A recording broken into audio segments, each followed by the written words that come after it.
Triple R family restaurant Kurichedu road Darsi పాత KB restaurant నందు నూతన ప్రారంభం. వినాయక చవితి సందర్భంగా బంపర్ ఆఫర్. 2 బిర్యానీలు కొన్న వారికి 1 బిర్యానీ ఉచితంగా ఇవ్వబడును. విచ్చేయండి triple R family restaurant Kurichedu road Indian petrol bunk ఎదురు దర్శి. ప్రొప్రైటర్ వెంకటేశ్వర్లు నాయుడు. సెల్ 9505254564.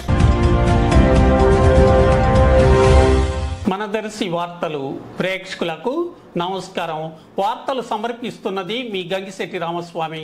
దర్శి పట్టణంలోని పలు ప్రాంతాల్లో కుక్కలు గుంపులుగా తిరుగుతూ దారిన పోయే వారిని కరిచే విధంగా కూడా వెంట పడుతుండటంతో ప్రజలు భయాందోళన చెందుతున్నారు. కుక్కలు ఇంతగా గుంపులుగా తిరుగుతున్నాయంటే ఎవరైనా ఇతర ప్రాంతాల వాళ్ళు ఈ కుక్కల్ని దర్శిలో వదిలివేశారేమోనని ప్రజలు అనుకుంటున్నారు. ఏది ఏమైనా దర్శిలో కుక్కల బెడద సమస్యను సంబంధిత అధికారులు తొలగించే చర్యలు చేపట్టాలని ప్రజలు కోరుతున్నారు.